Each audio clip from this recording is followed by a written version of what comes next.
Bonjour à toutes, bonjour à tous et bienvenue à cette nouvelle audience du tribunal de l'actualité sur les médias leaders Watt FM et Tru TV. Une semaine déjà que le coup d'État du 30 septembre a annoncé une rectification de la marche du Burkina. La marche du Burkina entamée depuis le 24 janvier 2022 par le mouvement patriotique pour la restauration et la sauvegarde, et la restauration MPSR. Alors, que retenir de cette semaine pour l'avenir de la nation burkinabé, toujours aux prises avec plusieurs crises complexes? Nous en parlons au cours de cette audience du tribunal de l'actualité. Deux juges sont présents pour décrypter cette actualité pour vous. Bonjour, juge Geoffroy Avara. Bonjour, président Toumonji. Bonjour, juge Ouedraogo. Bonjour, auditeurs et téléspectateurs. Président, bonjour. Juge Vara, bonjour. Auditeurs, téléspectateurs, bonjour. C'est la 5e et dernière audience de la semaine pour le tribunal de l'actualité. Sans plus tarder, nous ouvrons cette audience avec les avant-propos.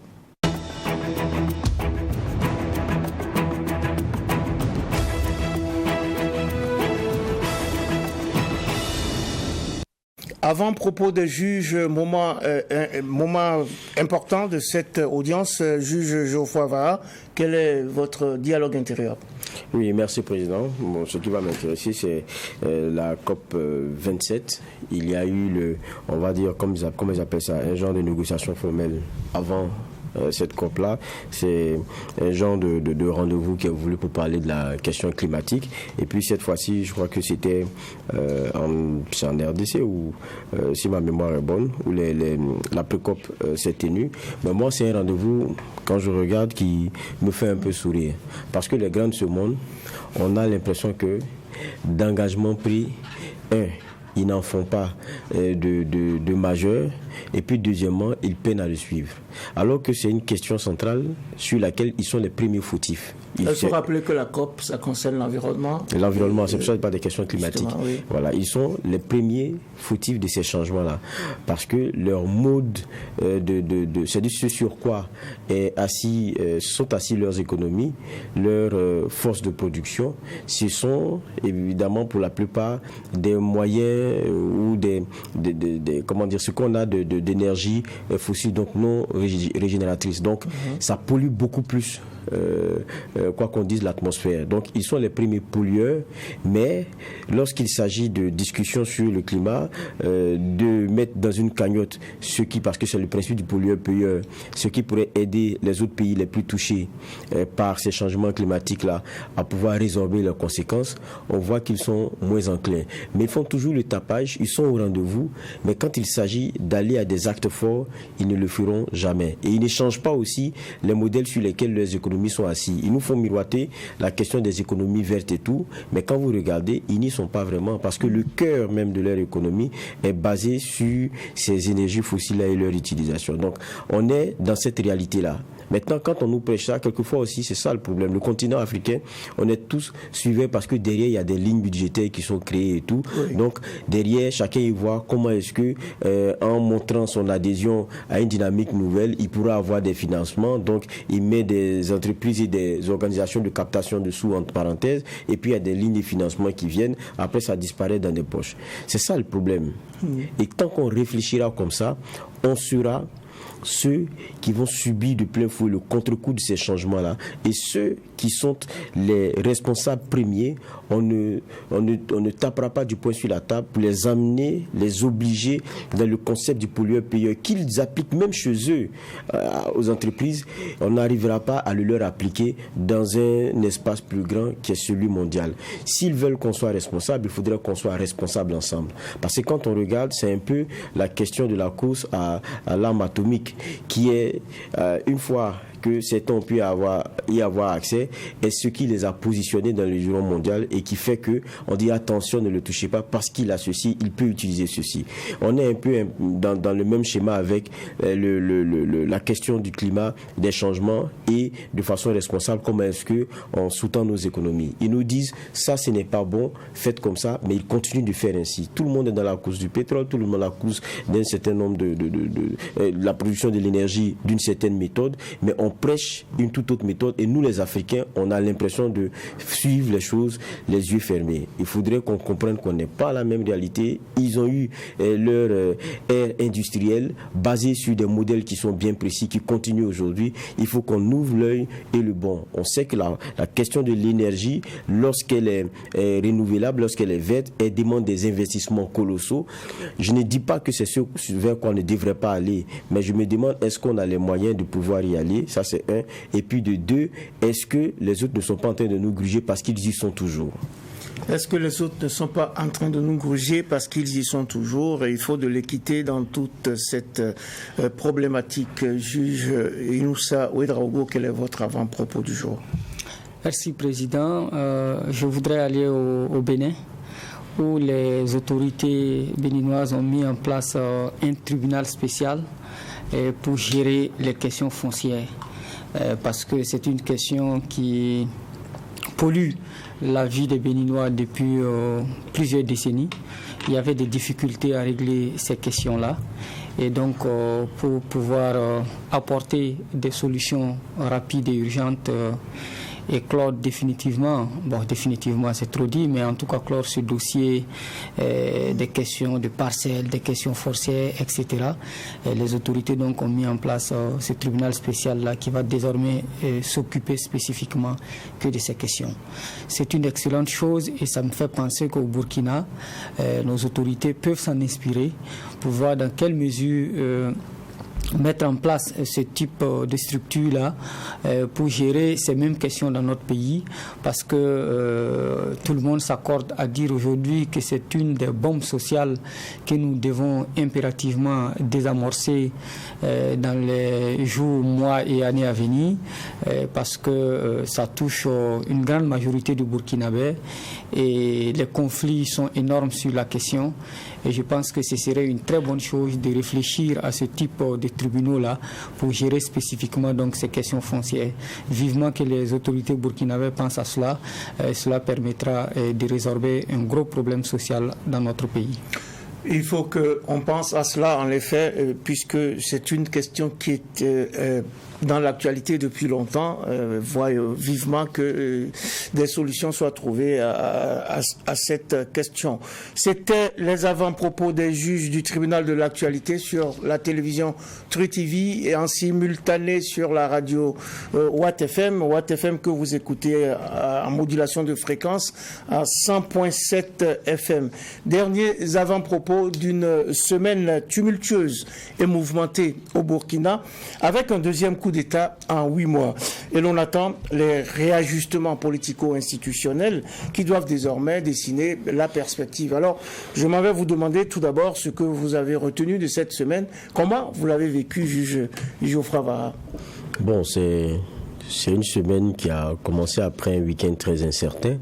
Maintenant, le lundi, je pense qu'on avait déjà le clair mot de ce qui s'était déroulé et de qui tient maintenant les rênes et de qui est maintenant, on va dire, gère les affaires de l'État. Quel groupe? On a compris que c'était le MPSR2 qui avait à sa tête et qui a à sa tête le capitaine Ibrahim Traoré.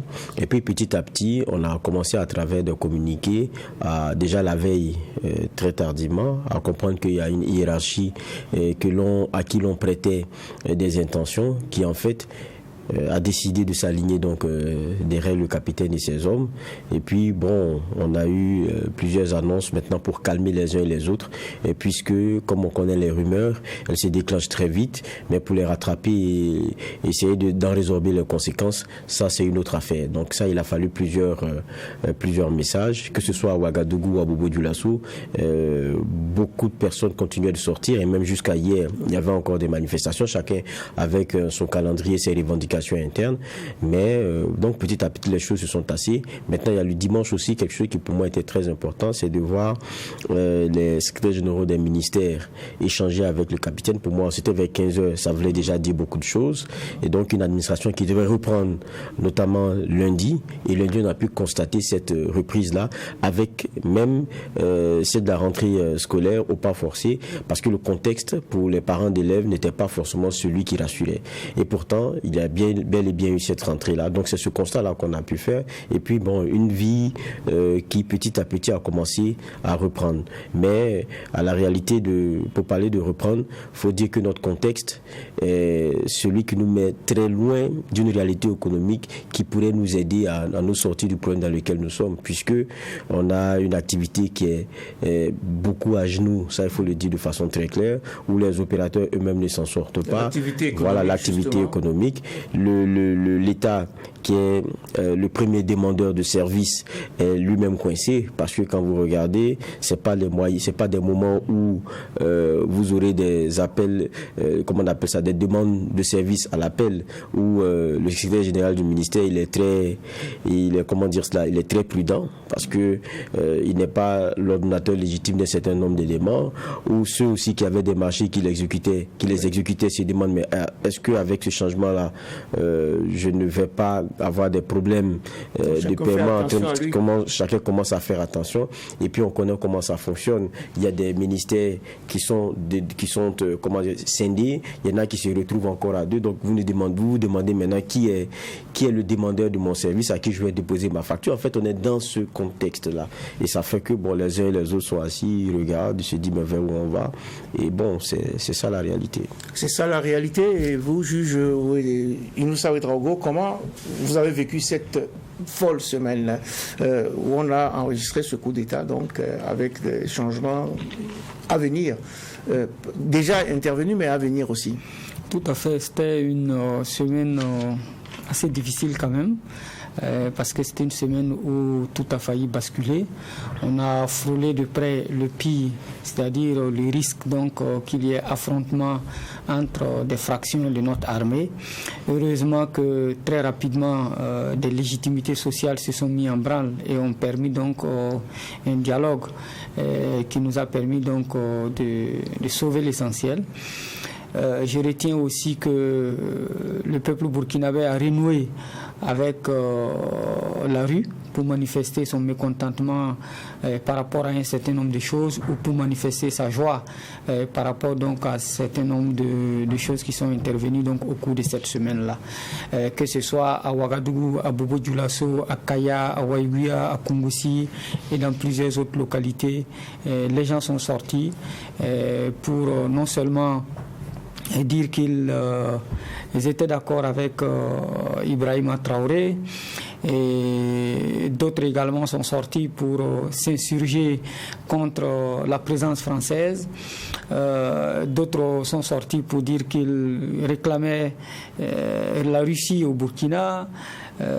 On a vu donc de tout cela, mais comme je le dis, heureusement, on a pu colmater les brèches très rapidement, et jusqu'à ce moment-là, en tout cas, les choses semblent revenir progressivement dans l'ordre normal. Et je constate aussi qu'il y a eu quelques dégâts matériels, quelques morts également, malheureusement. On attend donc que les autorités nous éclaircissent sur ces questions-là. Mais je voudrais penser notamment à ce qui est arrivé à l'ambassade de France et à l'Institut français, où du matériel a été caillassé. Beaucoup de pertes matérielles, et c'est très dommage. On peut comprendre que des gens disent leur mécontentement par rapport donc à des relations entre le Burkina et la France, mais aller jusqu'à caillasser du matériel, à brûler, etc. Alors que c'est des équipements qui profitent quand même à de nombreux Burkinabés. Je pense notamment au monde culturel qui va connaître certainement un ralentissement du fait donc que l'Institut français ne sera pas accessible au cours de ces jours à venir là. Cela est déplorable, mais l'un dans l'autre, on espère que ce genre de violence là n'arriverait plus. On pourrait mettre ça dans le compte de l'euphorie, et en tout cas l'idée c'est de souhaiter que ça n'arrive plus jamais. Que ça n'arrive plus jamais, justement. Il y a beaucoup d'événements qui se sont produits au cours de cette semaine. Lequel pour vous a été le plus marquant, le plus déterminant? Quel est l'événement ou quelle est la situation qui vous a le plus interpellé au cours de cette semaine? Bon, moi j'avoue que j'ai eu peur quand j'ai compris que entre les cobras qui étaient les hommes de Ibrahima Traoré et les forces spéciales qui étaient organisées et qui assuraient donc la sécurité du président Damiba, ils risquaient d'avoir un affrontement. Et je me suis dit, si on en arrive là, ça va être très grave pour notre pays. Notre armée est déjà suffisamment divisée, et du fait justement des questions politico-militaires que nous avons connues ces 10 dernières années-là, et même avant. Et je me suis dit que il fallait à tout prix éviter donc que les frères d'armes se rentrent dedans, surtout que nous sommes en situation de guerre et que nous devons maximiser notre énergie à combattre plutôt l'ennemi. Si nous-mêmes nous commençons à nous battre de cette façon-là, évidemment ça veut dire que on ouvrait une grande porte à l'ennemi donc de pouvoir avancer sur Ouagadougou. Et je me suis dit que il fallait tout faire pour éviter donc que cet affrontement-là ait lieu. C'était vraiment ma plus grande peur. Sinon, les jeux de chaises musicales là, dans tous les cas, on se disait que le MPSR a pris son pouvoir. Il y a des contradictions internes entre eux. Tant qu'il s'agissait de remplacer Pierre par Paul, c'était moins grave, quand bien même cela faisait reculer le pays. Mais le plus dangereux, c'était qu'effectivement, les uns et les autres se rentrent dedans pour des questions de contradiction qui auraient pu se résoudre avec la discussion, avec les échanges. Et heureusement, effectivement, les discussions ont pris le pas sur les actes violents et on dit, et Dieu merci, d'avoir évité encore une fois de plus une situation catastrophique au Burkina. On a donc évité une situation catastrophique, juge Vaha. Est-ce qu'il y a un événement au cours de la semaine qui vous a le plus interpellé? Bon, ce qui m'a interpellé, c'est ce qu'on a eu comme folle rumeur. D'abord, il faut se dire les choses de façon très claire. Il y a eu le discours aussi à un moment donné, ça c'était le week-end, notamment du capitaine Traoré et de ses hommes sur l'entrée dans le jeu de la France. Je crois aussi que c'est ce discours-là qui a braqué les uns et les autres. On a vu un certain nombre d'agissements. D'abord la volonté d'empêcher qu'il y ait des éléments qui quittent Cambouissin pour venir vers le centre-ville, et puis évidemment des intérêts français qui ont commencé à être ciblés. C'est vrai que bon, après à travers des interviews, on a senti un genre de rétropédalage du capitaine Traoré sur le sujet, mais ça avait déjà eu l'effet. Et c'est un contexte où on sait qu'il y a une bonne jeunesse, une bonne frange de la population qui veut voir plus clair dans les types d'accords que nous avons avec la France, qui voit un genre de polarisation à la fois, mais aussi de faveur trop forte accordée, qui pour eux aujourd'hui ne s'explique pas au regard du retour qu'ils pensent être insuffisant au regard de ce qui est accordé à cette France-là. Donc il n'en fallait pas plus pour qu'on voit ce que tout à l'heure le juge Younoussa déplorait, et je suis d'accord avec lui. Quand vous parlez des instituts français et des centres culturels français, on sait, et je pense que le monde de la culture qui nous écoute sait comment c'est une place tournante pour eux. Et puis, quelquefois, disons-le tout net, on a des ministères, on a des départements qui sont dévolus à cela, mais quand vous regardez l'effort et ce qui est consenti par ces places-là pour permettre à nos artistes à la fois d'éclore, de s'exprimer et de continuer de vivre et de faire leur art, vous comprenez que c'est vraiment quelque chose de central, et c'est dommage. En tout cas, c'est dommage de voir ce qui est survenu pour ce qui est de ces places-là. Mais parce qu'à un moment donné aussi, on montre la fièvre, c'est difficile dans l'euphorie de faire le partage des choses. C'est ça un peu le problème. Donc, et je disais, c'est la question des folles rumeurs. Et ces rumeurs-là ont continué. D'abord concernant la hiérarchie militaire, qui malgré que le dimanche nuit, il y a eu un message clair avec une vidéo qui a été diffusée sur la nationale des télévisions, reprise par les chaînes privées, nous y compris, eh bien, ça n'a pas participé à dissiper les choses. Ouais. Jusqu'à même hier, je crois que il y avait toujours ce type d'information-là qui continuait de circuler. Et il y a eu tout au long de la semaine des messages pour calmer, des messages pour amener les uns et les autres à de meilleurs sentiments. Sur la question de la coopération que nous avons, je crois que depuis le début, c'est quelque chose qui est devenu central. C'est un débat sur lequel le capitaine qui s'est lancé, même s'il a fait un genre de rétro-pédalage, devra s'assumer. Parce que là, beaucoup de Burkinabés l'y attendent. Certains sont sortis juste pour la question qu'il a évoquée.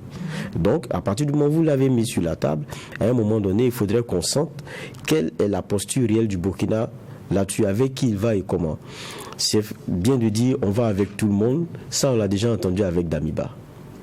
Donc, son premier ministre, Albert Ouedraogo, lors de l'interview qu'il avait accordée à nos confrères, eh bien, quand vous regardez, il a été très explicite là-dessus. Mais il a ajouté des questions aux questions. Parce qu'on ne sent pas la question toujours tranchée comme on le voit ailleurs. Parce qu'on sait qu'il y a des non-compatibilités de coopération, c'est ce à quoi on est en train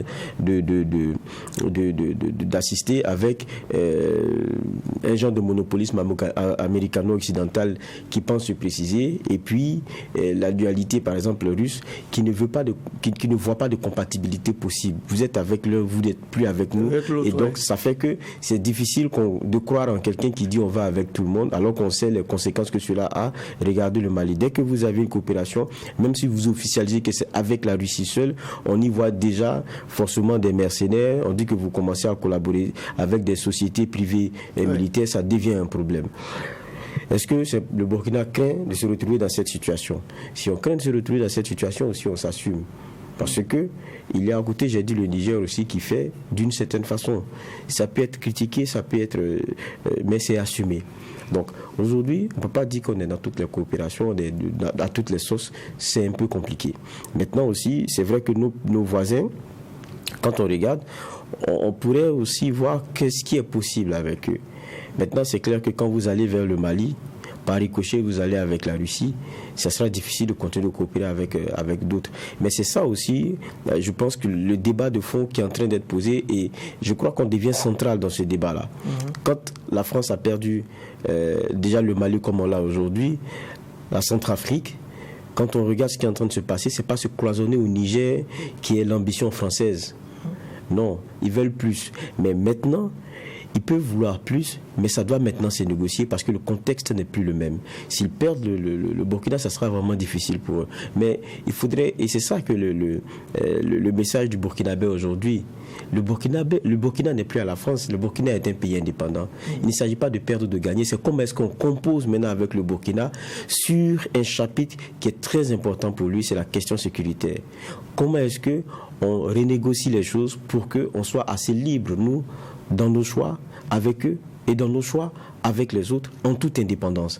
Je crois que c'est ce qu'on veut remettre sur la table. Ce n'est pas comme certains le disent, sentiment anti-français. Il n'y a pas des gens qui sont contre des Français, non. Il y a une politique française dans laquelle les gens ne lisent pas bien et qui est très floue et derrière lesquels les intérêts ne sont pas ceux des deux parties pour beaucoup. Je crois que c'est ça aussi le débat qui est posé. Donc cette semaine, c'est tout ça que ça a ramené. Maintenant, avec la grande question en ligne de mire, avec l'affirmation du capitaine Traoré de dire je ne vais pas rester, je vais passer la main. Alors, ça ouvre un autre débat, ça ouvre un autre champ. On va venir à ce champ sociopolitique, disons institutionnel, mais avant il y a une question dont on ne parle pas beaucoup. Il y a eu quand même un bilan humain. Le camp d'Amiba a déploré 2 morts. On a également parlé de pertes lors de cette riposte d'opération de maintien, je crois. Alors, qu'est-ce que vous en savez là-dessus aujourd'hui et ces 2 morts qu'on déplore sur ce chapitre, qu'est-ce que ça pèse dans le débat national? Oui, c'est vrai qu'on a appris effectivement qu'il y a eu 2 morts du côté donc des militaires. On n'en sait pas plus pour le moment. Certainement que le procureur militaire nous en dira plus dans les jours à venir. Mais c'est déplorable que vraiment on ait perdu des hommes, j'imagine, valables dans cette situation-là. Et j'espère que les uns et les autres tireront leçon de cette situation, parce que 2 vies de perdues, c'est suffisamment une grosse perte pour nous. Et on aurait pu éviter justement ces affrontements inutiles. Parce que comme je le disais, le plus important c'est que nous sommes en guerre, l'ennemi est en face, il est en train d'avancer pendant que nous sommes en train de nous entretuer, et j'espère vraiment que ça n'arrivera plus. Mais je voudrais revenir un peu sur les violences qui ont émaillé ces derniers jours-là, les manifestations, notamment ceux qui étaient du côté de l'ambassade de France ou à l'Institut français. Au-delà des violences que nous condamnons, c'est aussi un message que certainement les autorités françaises devraient décortiquer et analyser pour comprendre au-delà de cette violence qu'est-ce qui leur est reproché, comment ils peuvent faire là aussi mea culpa et voir dans quelle mesure ils pourraient, si les relations doivent continuer, sur quelle base cela doit se faire pour éviter que demain ce genre de situation n'arrive. Parce que si on se contente de condamner ce qui est arrivé sans tirer forcément des enseignements du message que veut faire passer ces manifestants-là, on risque de se retrouver dans la même situation. Je sais par exemple qu'au Niger, l'Institut français, ça s'appelle Institut franco-nigérien, pour dire que c'est les deux. Et que c'est un lieu où on distille à la fois la culture française mais aussi la culture nigérienne, et que les deux marchent les mains dans la main. On peut l'expérimenter ici, ailleurs comme en Côte d'Ivoire par exemple, quand le directeur de l'Institut est français, son adjoint est ivoirien. Ça, ce sont des mécanismes qui permettent aux uns et aux autres de se sentir impliqués.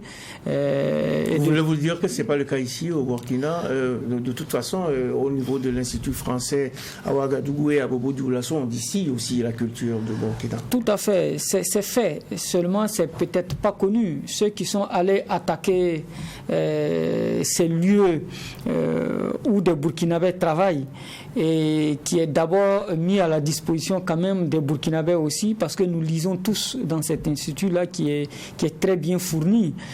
Mais justement, quand les populations s'attaquent à ce genre de symboles, ça veut dire qu'ils ne comprennent pas tous les enjeux qu'il y a autour. Ils auraient pu exprimer leur mécontentement autrement que de brûler. Par exemple, à l'Institut français, les ordinateurs ont été emportés, le projecteur de l'Institut français, qui est l'un des plus performants que nous avons dans notre pays, parce que même le FESPACO utilise ce matériel-là pendant donc le festival. Et tout ça s'est passé à perte et profit. Et ce serait difficile qu'on retrouve ceux qui ont posé ces actes, mais en plus, même si on les retrouve, c'est pas évident qu'ils puissent avoir les moyens de rembourser ce qu'ils ont cassé.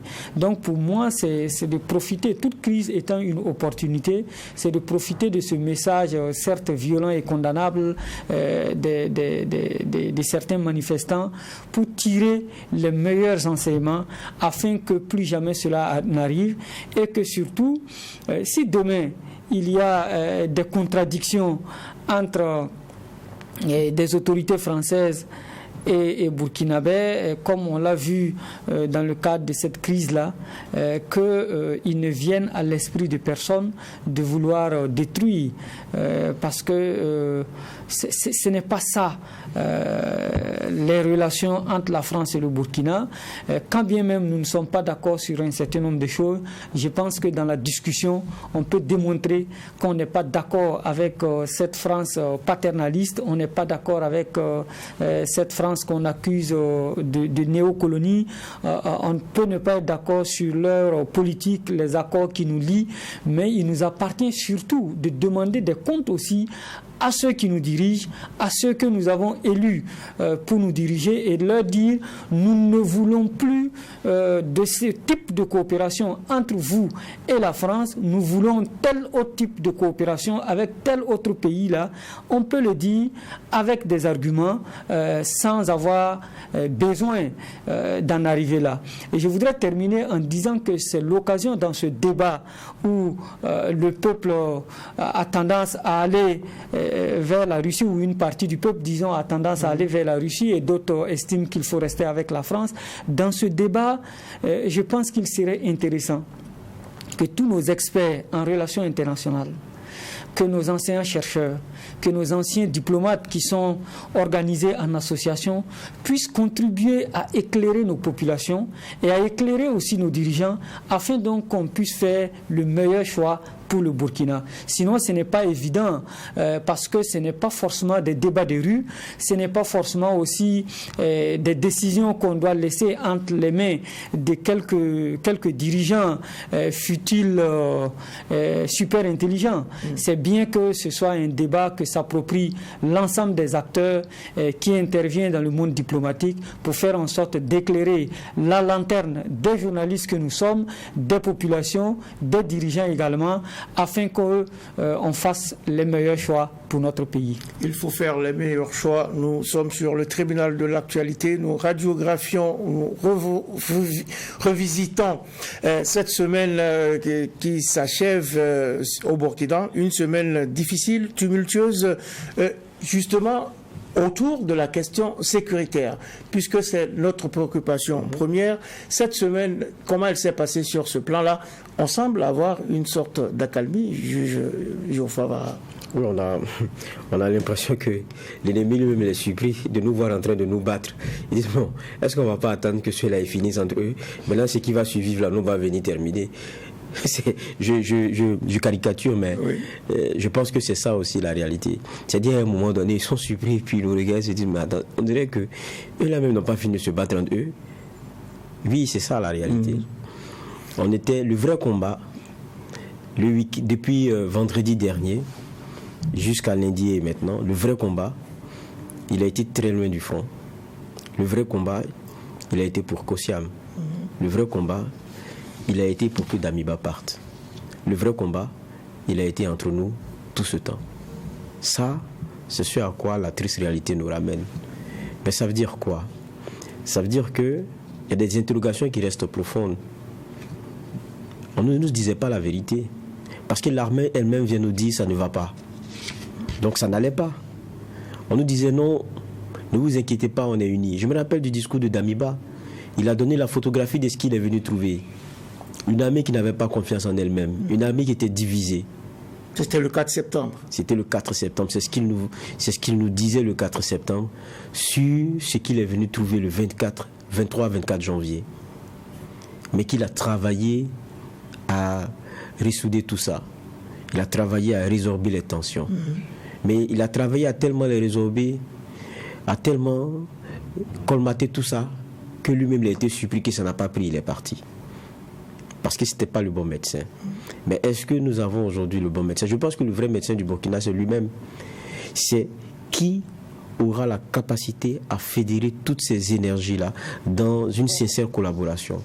C'est celui qui aura réussi ça, là. C'est lui qui pourra réussir sa mission. Tant qu'on sera dans des clivages internes, lorsqu'on sera dans du mensonge perpétuel pour donner un vernis à de la rouille qu'on a en dessous, ça ne va jamais prospérer.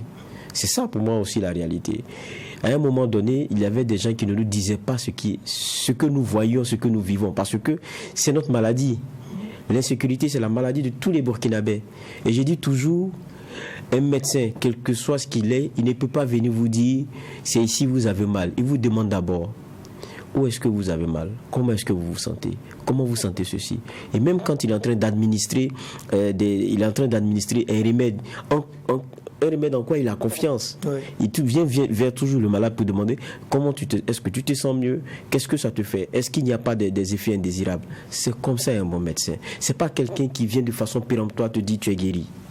Le même de façon péremptoire vient te dire tu dis que tu as mal ici, il dit non, c'est toi qui penses que tu as mal ici. En fait, tu n'as pas mal ici, voilà où tu as mal. Non, c'est dans ce mensonge on l'a été pendant longtemps, avec cette fameuse phrase, la montée en puissance de l'armée. Donc la montée en puissance, là, ça s'est terminé comme ça vendredi. Donc ça remet tout en cause. Je crois que si on repart dans la sincérité, c'est l'enseignement qu'il faut tirer de tout ça, je pense qu'on pourrait aller loin. Mais les messieurs étaient tellement surpris que vous l'aurez remarqué ces derniers temps. Ils sont tellement surpris qu'on se demande, il n'y a plus d'attaque ou bien qu'est-ce qui se passe. C'est risible, mais c'est ça la réalité. Il ne faut pas s'accoutumer aux attaques. Mais ça veut dire tout. Ça veut dire tout. On reste surpris, c'est ça? C'est-à-dire ils se rendent compte que nous sommes nous-mêmes notre propre ennemi. C'est-à-dire que le pire pour nous aujourd'hui, là, ce n'est pas eux, c'est nous. Oui. Et comme le pire était déjà en branle, ils se sont dit c'est pas la peine d'ajouter parce que ceux-là même, ils peuvent se finir eux-mêmes. Mais je termine pour dire qu'au-delà de tout, parce qu'on est sur la question sécuritaire, il y a un vrai recalibrage à faire. Je crois que venir dire que Damiba s'est écarté, c'est vrai qu'on a tous vu l'ancien président Damiba commencer à s'occuper d'autres choses, avoir d'autres ambitions. Mais je pense que le fond du problème aussi, ce n'est pas que ça. Parce que l'insuccès sur le terrain, je pense qu'il y a une armée aussi qui doit se remettre en question et qui doit revoir un certain nombre de choses. Dans les choix qu'on fait, on a vu, nous tous, le budget, la partie du budget alloué à l'armée, la grossit. Mais ça a grossi, c'est allé où? C'est la question qu'on se pose. Moi, j'ai participé à des débats très intéressants initiés par le CGD, Centre de gouvernance démocratique. Et vous avez des confidences quand vous regardez. Il y a des salaires aussi qui ont...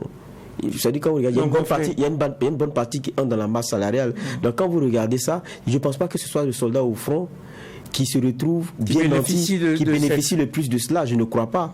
Parce que des fois, même sur les questions de primes, on a vu des débats ici.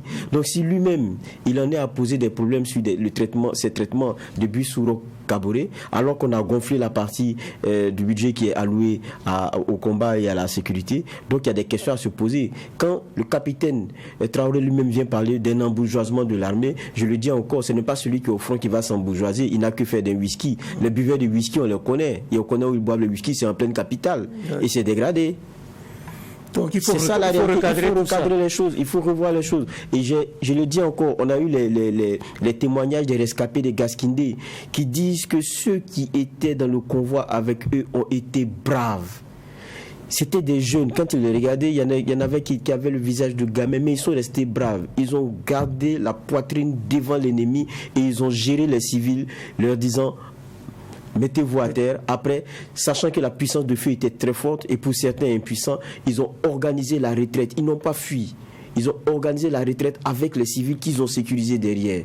Donc ça veut tout dire. Ça veut dire qu'on a des gens qui sont braves. On a des gens qui sont prêts à mourir pour la patrie. Il y a une dame qui disait, si c'est comme ça qu'il faut les traiter, c'est pas bon. Celle qui attendait de savoir où se trouvait son mari, qui était militaire, qui était dans le convoi. C'est pas tout qu'on dit sur un plateau, mais je pense que c'est un message aussi qui est fort. Il faut penser à ceux qui vont faire la guerre. Il faut penser à ceux qui sont au front. Je crois que si on ne restructure pas notre armée, on ne réoriente pas les centres d'intérêt, c'est là où on risque d'avoir des problèmes. Et même, le débat est venu très souvent sur la question de la répartition de ce que nous avons comme force sur le territoire de son occupation. Je crois que tout ça, c'est des choses qui doivent être révisitées de façon courageuse aujourd'hui. Il faut revoir tout cela et je pense d'ailleurs que c'est justement pour penser à ceux qui sont au front que ce coup d'État a été possible. On apprend que des présumés combattants du Zénime ont ouvert le feu ce 6 octobre sur un véhicule de relève des agents de sécurité de la mine d'or de Karma à Namisingima. C'est dans le nord du pays. Ils ont blessé 3 vigiles et incendié un camion. Quel point vous faites sur cette situation sécuritaire qui est la situation préoccupante de toutes pour le moment? Je ne pense pas que la situation ait changé depuis cette bagarre de contrôle du fauteuil de Kosiam. Bien au contraire, on a laissé le champ libre pendant ce temps aux terroristes de pouvoir avancer. On sait que chaque fois qu'il y a crise politique et qu'il y a des guerres intestines entre nous, l'ennemi profite de cela pour avancer. Et je suis persuadé qu'au cours de ces jours où nous avions tous le visage, les regards rivés vers Kosiam, les terroristes ont eu le temps d'avancer, de prendre certaines localités et de mieux s'organiser aussi. Et de mieux s'organiser. Et certainement aussi de prendre un peu de répit pour se reposer, parce qu'eux aussi, bien entendu, ont besoin par moment de repos. Et j'imagine que s'il n'y a pas eu autant d'attaques au cours de cette semaine où nous étions en train de nous bagarrer pour le pouvoir, c'est certainement parce que les terroristes eux aussi ont profité de cette occasion-là pour se réorganiser et pour avoir du répit. C'est une situation qui nous interpelle tous. Tant que nous ne changeons pas de méthode, parce que ça fait 7 ans, 8 ans que nous sommes dans cette guerre-là, il y a lieu que pendant que nous poursuivions la guerre, qu'on s'arrête aussi pour faire le point. Qu'est-ce qui a marché depuis que nous mettons en place, nous déployons notre stratégie, que nous combattons? Combien de personnes avons-nous perdu dans notre camp? Combien de personnes nos adversaires, ou en tout cas les terroristes, ont perdu? Pourquoi ils continuent à avancer malgré que numériquement, matériellement, tactiquement et techniquement, nous sommes les mieux outillés? Pourquoi les terroristes arrivent à avoir du terrain? Est-ce que c'est lié au fait que les populations ne collaborent pas comme nous ont toujours chanté nos militaires? Est-ce que ça pose une question de gouvernance même du secteur de la sécurité? Ou est-ce que le problème se situe dans notre diplomatie militaire? Tout ça, ce sont des questions que nous devons avoir le courage de poser et de regarder en face. Parce que si nous continuons dans la même dynamique, il n'y a rien à faire, nous obtiendrons les mêmes résultats. Donc il faut que courageusement, on pose les problèmes, qu'on puisse les analyser ensemble, et parce que nous avons des solutions. Moi, j'ai toujours soutenu que notre armée est à mesure de gagner cette guerre-là, pourvu qu'on s'organise. Parce que les militaires eux-mêmes nous disent que, quels que soient les meilleurs équipements du monde que vous aurez, tant que vous n'avez pas la ressource humaine courageuse, audacieuse, bien formée et de qualité, vous ne gagnerez jamais la guerre avec les meilleurs matériels du monde.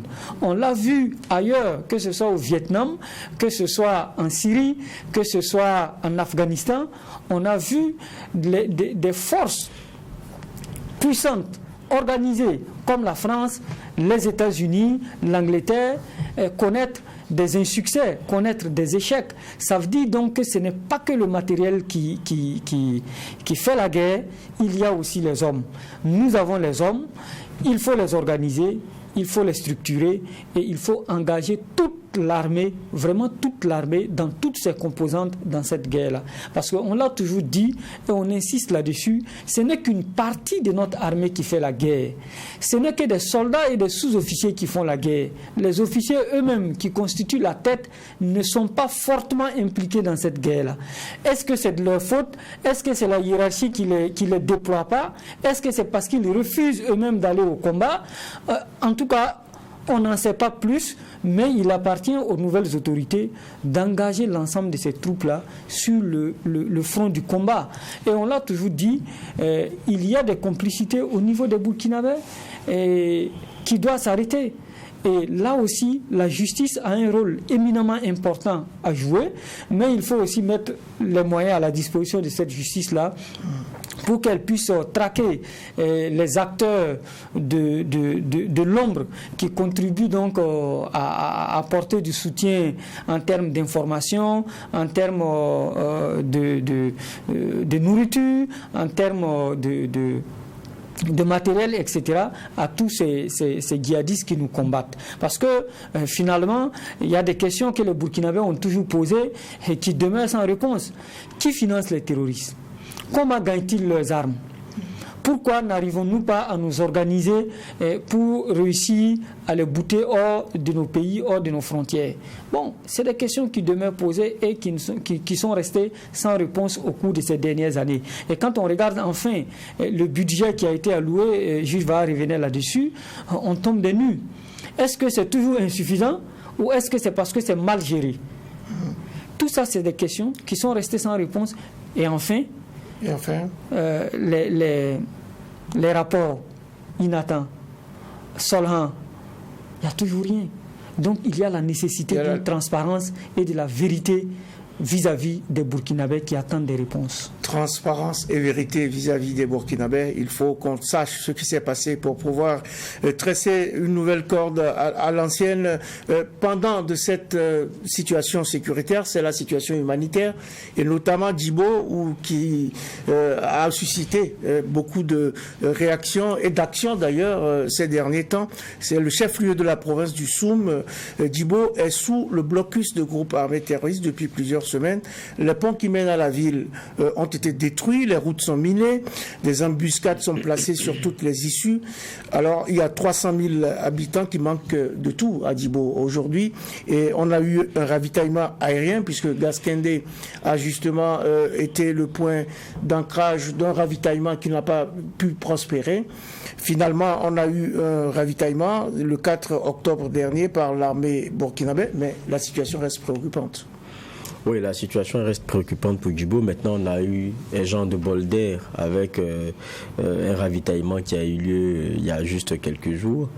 Ça avait été partagé même beaucoup sur la toile, comme pour dire que même ceux qui critiquent, ils sont aussi contents quand les bonnes nouvelles viennent, parce que l'objectif en fait, c'est bien ça, c'est que ces populations qui souffrent le martyr là, un genre de bol d'air. Mais ça n'est que des solutions ponctuelles à apporter à un problème qui, pour n'avoir pas été réglé, est devenu structurel. Ils auront fini d'utiliser ce qui a été amené, parce qu'il y aura une durée de vie. Tonnes de vivres. Voilà, ça va, le même problème va revenir. Oui. Tout comme aussi, il y a eu des zones où on a décidé de larguer de la nourriture et tout. Ce sont des problèmes qui vont revenir. Maintenant, comment est-ce qu'on résout cela de façon structurelle? C'est ça la vraie question qui s'impose à notre armée aujourd'hui. Parce que n'oublions pas qu'à cela aussi, il faut arrimer comment est-ce qu'on sort de cette transition. Il faut au moins qu'on soit à 75% de parties de territoire maîtrisées. Quoique, et je le rappelle encore et je le martèle, ce ne soit pas la condition pour qu'on revienne à un ordre normal. Ça, il faut qu'on se le dise. Mais l'espoir, c'est de pouvoir avancer et puis avoir une bonne partie de notre territoire qui soit maîtrisée. Et puis arriver à 100%, peut-être sous un ordre plus posé que cela. Mais pour cela, je le répète encore, s'ils sont venus nous dire que ça ne va pas, alors qu'on nous disait que ça allait il n'y avait pas longtemps, au moins on a changé de diagnostic. Celui qu'on vient de nous donner là ressemble un peu à la situation que vivent les Burkinabés. Donc on est sur un bon départ. Quand on a un bon diagnostic, quand on est sincère, on peut avoir un bon remède. Qu'il continue dans cette sincérité-là. Moi j'ai lu avec beaucoup d'intérêt l'expert en sécurité Savadogo, c'était sur le Faso.net, pour ne pas le citer, que nous recevons aussi très souvent sur nos plateaux ici. C'est qu'il a fait comme lecture de notre situation. Quand on regarde ces terroristes-là, aujourd'hui, ils évoluent avec des méthodes bien différentes. Quelquefois, on les retrouve dans une guerre conventionnelle parce qu'ils attaquent directement nos camps où il y a plus de 100 hommes. Quelquefois, vous les retrouvez fondus dans les populations, donc avec un genre de process qui est celui d'une guérilla. Donc, c'est un peu difficile à maîtriser. Alors qu'à chaque modèle, il y a quand même un type de réponse qui peut être possible, un type de réponse qui peut être possible. Et il y a une bonne question qu'il a posée. Mais à ça, qu'est-ce que nous opposons? Ce que nous opposons, c'est une armée qui est déstructurée, où le militaire, il fait la bagarre aux gendarmes. Le gendarme dit qu'il n'a pas de moyens adéquats pour être là où il devrait être, où le policier, lui, se sent brimé et humilié, pas utilisé comme il le faut, avec les moyens d'ailleurs qu'il faut, là où on a des eaux et forêts et autres qui sont sous-utilisés et tout. C'est ça notre réalité. Et où il y a des spécialistes de ce qu'on appelle l'opérationnel, c'est-à-dire les forces spéciales qui se retrouvent, utilisées à garder quelqu'un. Voilà notre réalité. Est-ce que c'est avec ça qu'on va gagner? Il faut se donner les moyens de gagner. Il faut restructurer les choses. Il faut repenser la chose. Et moi, j'espère que ceux qui sont venus auront ce courage-là. C'est les mêmes qui sont là. Notre armée n'a pas changé. C'est Damiba qui est parti. Maintenant, la prise de conscience. Parce que, vous savez, vous pouvez être un même groupe, mais je pense que c'est une question de leadership qui vient changer les choses. Je pense que le Burkina n'a pas changé l'entièreté de ceux qui peuplent le Burkina avant Sankara ou bien pendant Sankara. Oui. Sankara est venu trouver ces mêmes Burkinabés là, il les a fait travailler, il leur a transmis quelque chose, il leur a partagé une vision et ils en ont été convaincus et ils ont fait avec lui ce qui était possible de le faire. Donc avec les mêmes hommes, avec cette même armée là, si on a un leadership qui est différent, on a une vision qui est bien claire et bien partagée, je pense qu'on peut avoir ces bons résultats. Mais pour ça, il faut un bon leadership. Je crois que c'est là la réalité. Mais il faut accepter que pour notre armée là, de façon structurelle, si on est dans des insatisfactions sur les résultats, c'est parce que le modèle qu'on a assis là n'est pas bon. Il faut le repenser. Nous ne sommes pas des puristes en la matière, mais au moins, je pense que il y a des regards qu'on a, il y a des regards qui sont partagés, et quand vous les regardez, ça ne peut. C'est tellement fort que ça ne peut être que vrai. Il faut qu'on repense ça. Maintenant, j'ai dit l'humanitaire, il vient pour sauver, parce que c'était la question principale que vous posiez au départ. Oui. L'humanitaire vient gérer ce que structurellement, ce que ponctuellement on n'a pas encore réglé. Comme vous parliez du cas de Djibo. Sinon, si on avait repris Djibo, on ne parlerait pas de largage de nourriture ou bien de convois pour aller approvisionner Djibo. C'est parce que ponctuellement, il faut gérer une situation. Mais à vouloir rester dans du ponctuel et oublier que la raison du coup d'État là, c'est la restauration du territoire là, dans son entièreté. Si on l'oublie, ça on a tout perdu, parce qu'on va gérer du ponctuel et après on sera un pays même sous perfusion où il faut quelqu'un d'autre pour venir nous gérer. Et j'espère qu'on ne va pas en arriver là.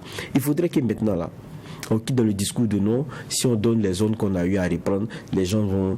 Non. Au Mali, il y a Ménaka, la zone que les terroristes sont allés reprendre aux Maliens. Ils ont officialisé une offensive. Ils y sont allés, ils sont dans les bois avec les gars. Et il y a la débandade. C'est ce qu'on veut sentir aussi. On a eu des zones qui avaient été à un moment donné désignées comme des zones qui seront celles de combat. Et on a demandé aux populations de quitter ces zones-là. Les zones d'intérêt militaire. Les zones d'intérêt militaire. Mais est-ce qu'après vous avez senti quelque chose? On ne sait pas ce que c'est. On ne sait pas ce que ces zones-là sont devenues. On ne sait pas quel est le résultat des opérations qui ont été menées dans ces zones. Je crois que c'est ça là que les Burkinabés veulent qu'on quitte. La question même du dialogue qu'on est en train de mettre et qu'on est en train d'asseoir, parce qu'il faut entrevoir aussi que ceux qui ont envie de revenir dans la République, il y a une porte qui leur soit ouverte avec un processus qui soit bien établi. Il faut qu'on lise bien dans ces choses-là. Je crois que c'est ça. Mais tout doit se faire dans la sincérité. Tout doit se faire dans la sincérité. Malheureusement, le générique nous a surpris et c'est déjà la fin de cette audience du tribunal de l'actualité sur Tru TV et Watt FM. Malheureusement, on n'a pas beaucoup parlé de cette situation socio-politique et de l'agenda qui va se déployer. On verra les développements qui viendront donc la semaine prochaine.